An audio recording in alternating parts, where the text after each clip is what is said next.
We are raring and getting going. Hope everybody's doing well this Monday morning. I've been really debating on what to do the training call on today. How can I bring the most value to all of the agents, anyone that's here in the office or on the phone or in a remote, or watching on YouTube later on because they're in appointments or whatever. I kept thinking, what is the best way for me to bring some value, to get some agents excited, to give you some extremely valuable insight? And I kept thinking about, well, I could do it on Medicare, or I could do it on, foresters in particular, or I could do it on using the telephone as an asset to your business. And I thought, we've went over so many different things, but I don't think I've ever told my complete story, how I succeeded as a new agent. So today I'm going to do that to the best of my ability. If you have questions, please jump in. Please interrupt, whatever. I want to make sure that you guys kind of see what I was able to do as a new agent and how I was able to succeed. A lot of people think, and I did have a slight advantage growing up in the business. Not that I knew anything about the business, to be honest. The only reason I had a slight advantage over most people is my father always told me growing up, don't let anyone out-hustle you. Never let anyone out-hustle you, outwork you. And so that work ethic has been bred from the moment I was born, and I've got, some of his qualities. And so for that reason, maybe I have had a little bit of an advantage growing up in the business, because when I do something, I am completely all in and completely obsessed, and it doesn't matter what it is. So I'm going to go over not only the things, the different markets that I worked and the things I did on a daily basis, but I'm also going to go over kind of the hours that I worked. Most people don't know that when I started out, I was part-time at 19 when I was in college and playing basketball. Then I decided to go full-time after a few months, and I was when I went full-time, I was 20 years old. And at 20 years old, I was taking as many credit hours as I possibly could. I was taking 7 classes. I got an extra credit hour for playing basketball, so I was taking 22 credit hours of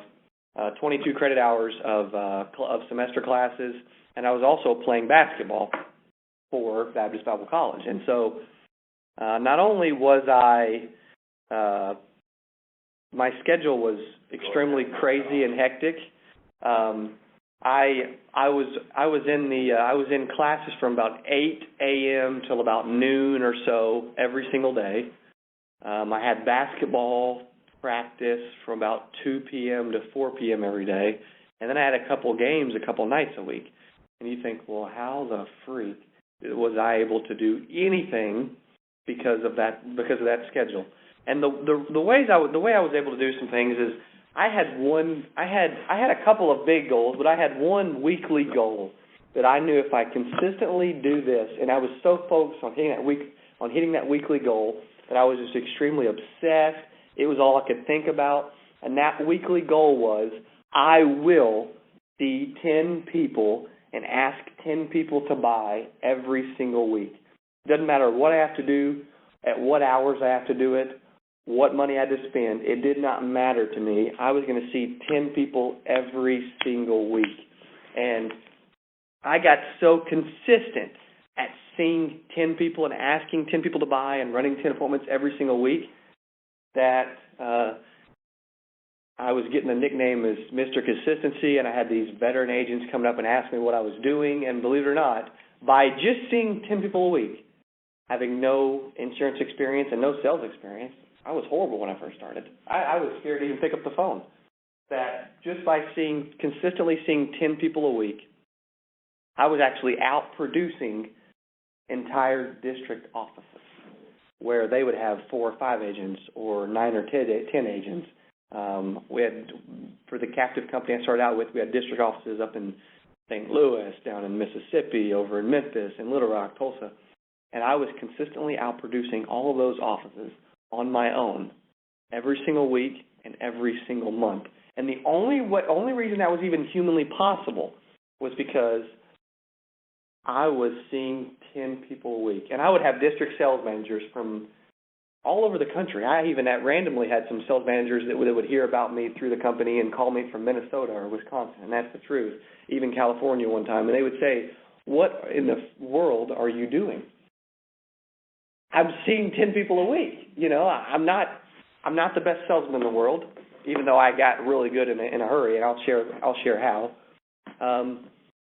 I don't know a lot about the products.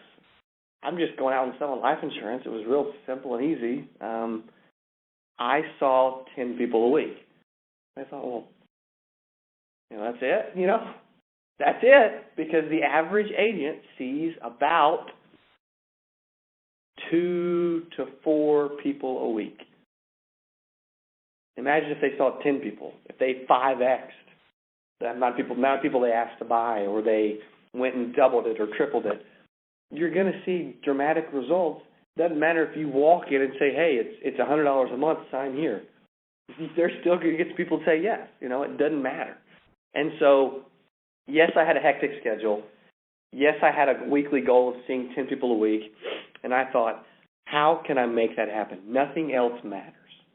Well, I'm from the school of thought that I set goals, and when I was consistently trying to see 10 people a week, I would be at the office because I didn't have a lot of time, I'd be at the office till 8, 9, 10, 11 o'clock at night, consistently, all the time. I mean, only thing I could think about was seeing 10 people, and how in the world can I do it? And so I was able to consistently see 10 people by working several different markets, and I'll go into those a little later. I want to kind of go over into some other things first. But when you're seeing 10 people, not only do you get good in a hurry, because you're seeing so many people that you just throw yourself out there and you have no clue what you're talking about, no clue what you're doing, no clue how to run an appointment.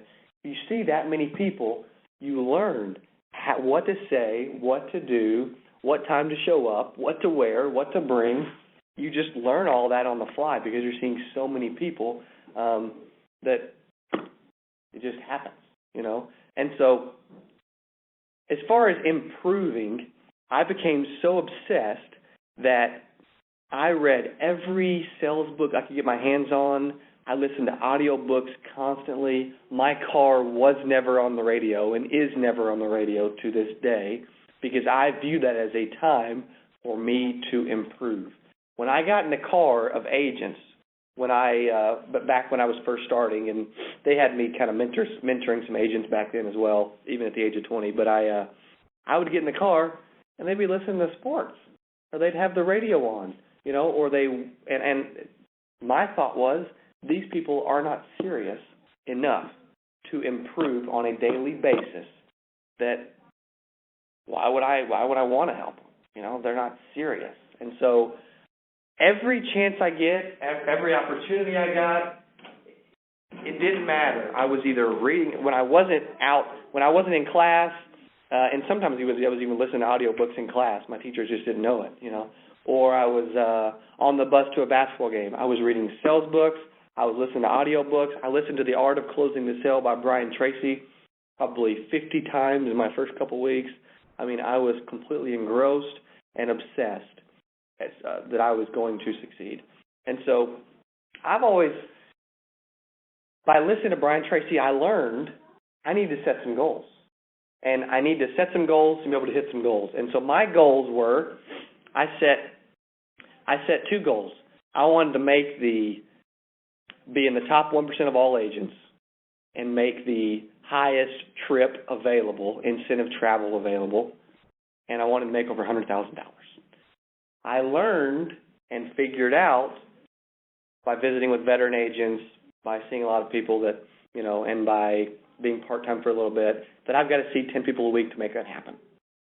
Even if I suck, I see 10 people a week, it will happen. And so, actually, I was able to I saw 10 people a week every single week, never missed a beat, never didn't see 10 people. I don't care if I had to go out on a Saturday or Sunday. I saw 10 people every single week because I was obsessed, and it was the only thing I could think about. Well, I also made over $100,000, and also won the incentive travel trip, both by August of that year. And, I have a little bit of regrets. I actually kind of shut it down about August, September for my senior year of basketball. There's no telling what I could have achieved that year if I would have actually stayed focused on that. But I was still in school. I was playing basketball. I had more money than I knew what to do with, so I just decided to focus on basketball for my senior year. And, part of me regrets, part of me don't, because it's something I was able to focus on and something I enjoyed. And so I saw some people every single week. I became obsessed, and I outworked everyone else. Everyone in the country, I outworked everyone. I set and tracked my goals. I also had a board.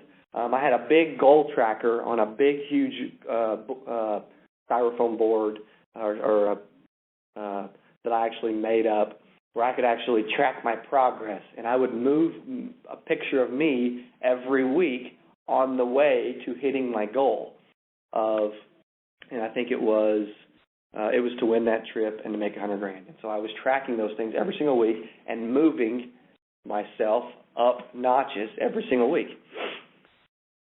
And so you say, well, what did you do to see 10 people a week? Because that's really what it comes down to. Yes, I was obsessed. I worked like a freak, and I improved myself constantly, every second of every day, and I still do. Even last night, after 10 o'clock at night, I'm watching, I'm on Grant Cardone TV online, watching informational stuff about sales. I'm watching how other people have succeeded, things that I can learn, prospecting techniques that I can transfer, some knowledge that I can give. And so I'm telling you, every moment, every day, I watch, read, or listen to something that is going to improve me. I also, and this is probably the biggest thing, that if you can get anything out of this, probably the biggest thing that I was extremely dedicated at and really good at is I wrote down, and I read this and heard this in every sales book I ever read. Those goals that I had to see 10 people a week, make $100,000, and win that trip, I wrote that down 7 a.m. every morning and at 10 p.m. every night. I wrote those down. And I still do it till today. My goals now are to, I write them down every morning and every night. And they are to make over $150,000 in 2016. They are to make over $1 million a year by the age of 30. They are to have 10 productive agents underneath me. They are to have 3 LOAs, which are licensed-only agents selling on the phone for me, and that's all those 4 are short-term. The other 4 that are long-term goals are to actually the $1 million by age of 30. That was a long-term. Also to have eventually, at some point in my life, to have a net worth of $10 million, to have over 1,000 downlines, to have a happy, lifelong marriage. I write these things down every morning and every night. And every year, I reevaluate my goals. And yet, to have a net worth of $10 million one day, it sounds crazy. But if you don't believe it, you will never achieve it. I set short-term goals and long-term goals, and I write them down every morning and every night. And that year that I just blew it up in the company as a first-year agent, I wrote down those 3 goals every morning and every night of every single day. Didn't matter if it was a Saturday, didn't matter if it was a Sunday, and by doing that, you're thinking about it twice a day, which allows you to become more focused on hitting those goals. And then throughout the day, you start to think, is what I'm doing right now going to impact what I want to do or the goals that I'm wanting to achieve? As you start to think, am I doing the things that I'm doing throughout the day, are they resulting in me moving forward in achieving my goals? And so those are all some, those are things I do. Now let's get into the different markets or things that I did to see 10 people a week.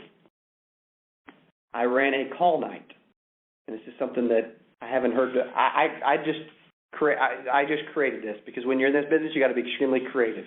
I didn't hear of any other agent ever doing this. I ran a call night where I would bring over 3 to 5 college kids with me every Monday night from 5 to 8, 5:30 to 8:30, somewhere around those times typically. And I would buy them pizza. I would give them money for setting appointments. Typically the first 2 appointments were worth $10 a piece. The third appointment was worth $20, and everyone thereafter was worth $20. So I'd have some college kids make $100 in 2 or 3 hours, setting appointments, and they're like, when can I come back, I would also give iTunes gift cards. I'd give away Subway gift cards, gas gift cards. I just randomly threw tchotchkes all night, bought them pizza, Yeah, I spent $200 or $300 a week doing that. But I always got 8 to 20 appointments in those 2 to 3 hours. And yes, I was behind them. I was loud. I was running back and forth, motivating them. I was getting in their face. I was excited. But they loved it. These college kids just ate it up. And I remember one night they set like 20 appointments for that week, and I'm just jacked out of my mind. I'm thinking my week is booked. And I didn't do anything but throw a little money around and excite some college kids. But I would always consistently get 8 to 20 appointments from that night. That was something that was very creative. I'd never heard of anyone doing it. And to get in front of 10 people nowadays, as Mike Gann talked about on Friday during our See the People prospecting call that we do, it's tougher now to see that many people than it's ever been. So we've got to be creative. So I did that. I had them read a script. Hey, this is John with Cody Askins' office or whatever I would want to say. Hey, did I catch you at an okay time? No, I'm very busy. We're eating dinner. Okay, I'll be very brief. We have a new final expense product that you're going to love. I'd like to come out tomorrow at 2 o'clock. Is that okay? They would tell them who we were, why we were calling, and ask to come over. Well, no, actually that doesn't work. Well, what time works good? Would you say 4 o'clock? Would you say Wednesday?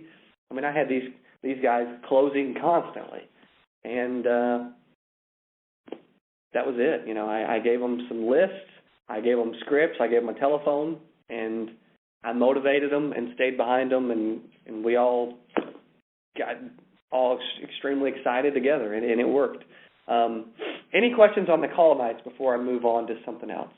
That was something I decided to do back in January of 2012.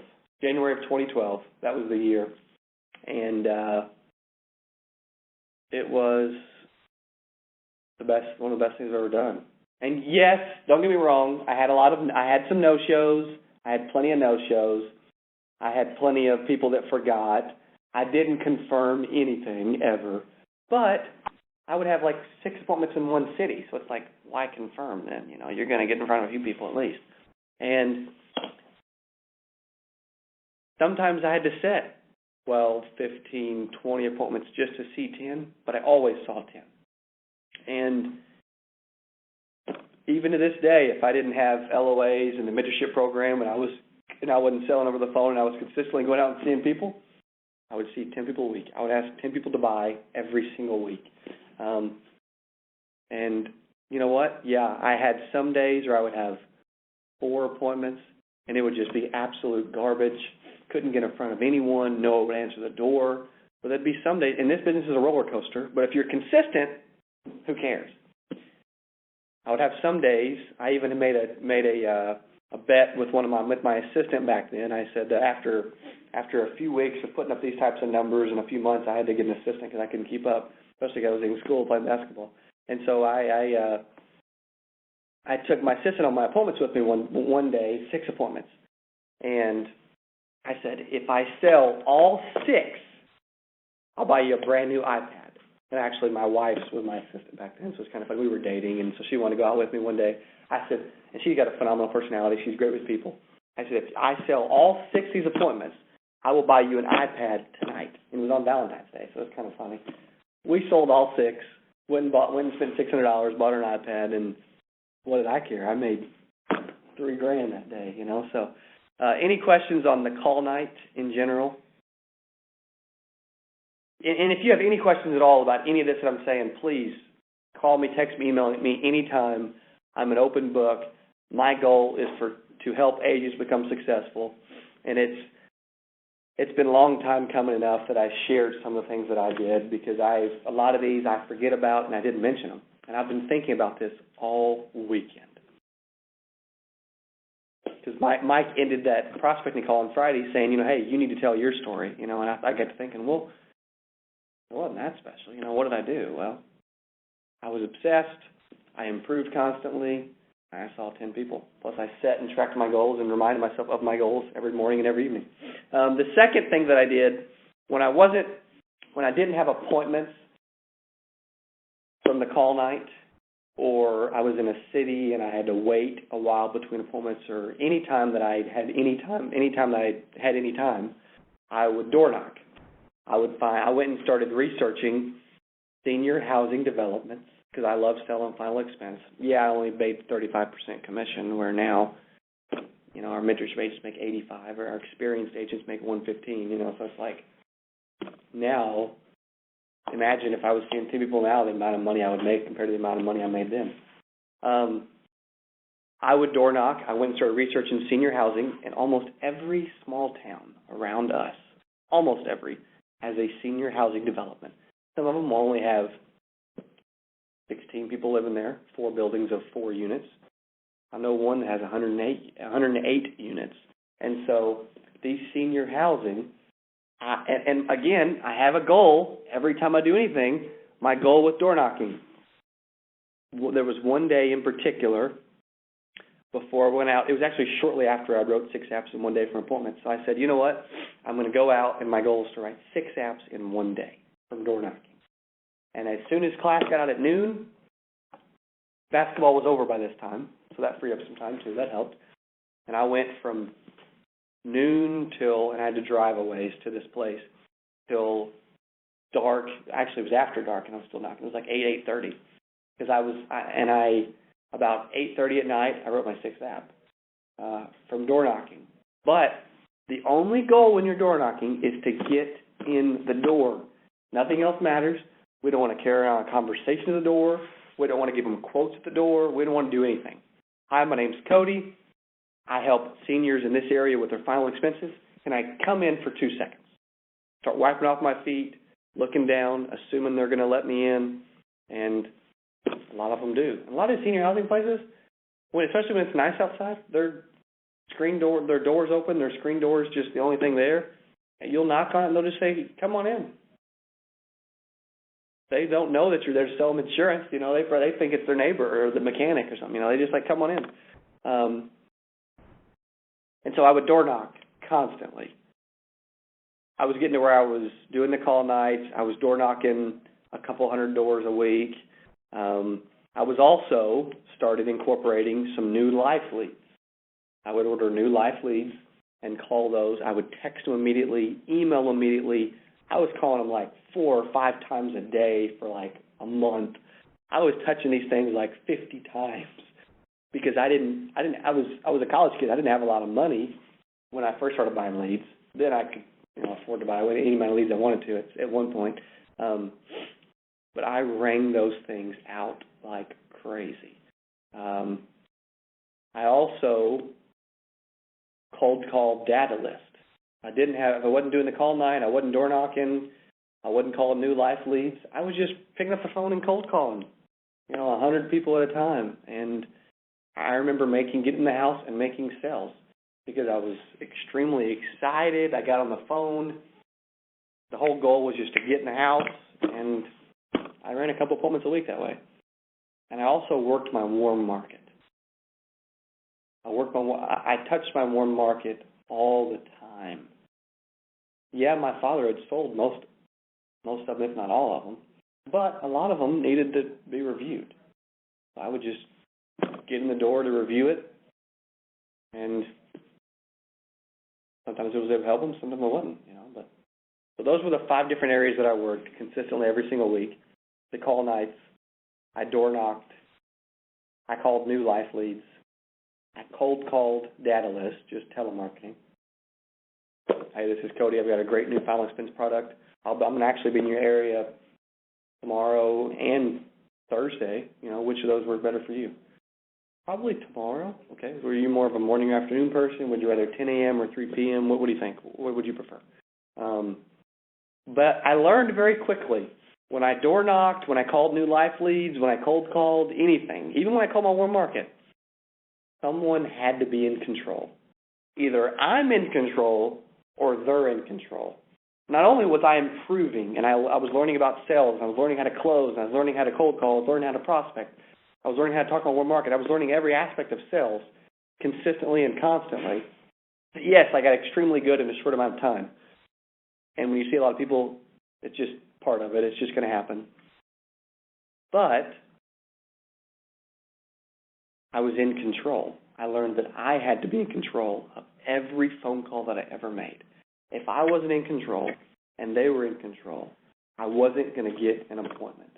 I wasn't going to get a sale. They were just going to want a free quote over the phone, and just try to blow me off or whatever. So I learned that I had to be 100% in control every second of every day. And I was, even now, I probably, sometimes when we call these leads, you'll have me call some of these leads, I probably come across as, just some cocky, arrogant bully sometimes, because I am making sure that I am in control. And you know what? When they see that, and Tom and Ted can agree with me, when they see that, they start to think, this dude, number one, he must know what he's talking about because he's like, he acts like he does. And they start to think, well, apparently I need to see this guy. Apparently he's the guy to see in this space, so to speak. And they let you in. That's just, you come across as extremely in control, extremely knowledgeable, and direct. You set appointments. They let you in the door. Any questions on the call night, the door knocking, the calling new life leads, the cold calling data list, or my warm market? I also I'll mention something else real quick before we close. I mentioned one more thing. I also developed a monthly newsletter. I didn't know of any other agents doing this. I gave it a creative name, and I did it actually my wife is the one that actually started it back then. We were dating, but it was her idea. And we started, it was a creative thing to do, and I mailed all of my clients a big, huge postcard or a letter in a big old bright envelope, and I did that every single month. Every single one of my clients, and I did it for, and I got a lot of referrals that way, but I did it for, I don't do it today, but I did it for 3 years. And I'll still have, it's been 2.5 years since I mailed a piece to my clients, and I will still have clients call and say, where's my recipes? And so I was sending them a recipe every month. I was sending it by mail and by email, and I was getting in front. I was in front of them, whether I was just, a piece of mail or they were thinking about me every single month. So when someone brought up at the coffee shop, hey, they were turning 65 and going on Medicare, they thought of me, And so I got so consistent at getting in front of my clients that I started getting referrals. After a while, I started to call my clients to do annual reviews, to ask them about other products, to ask them who's the one person they thought that I could help, and so it doesn't matter what markets you work. Yes, those worked for me, and they worked great for me. It doesn't matter what markets you work. If you will see 10 people every single week, if you will become obsessed and outwork everyone, doesn't matter if you have to work at 6 a.m. or 11 p.m., it doesn't matter, but you have to outwork somebody and everybody, and you have to set and track goals and remind yourself of those goals and write those goals down twice a day, every day, and improve daily. Turn off the Sirius and the XM and the sports and the radio. They're not stopping what they do to come listen to me. Why am I going to stop what I'm doing to go listen to them?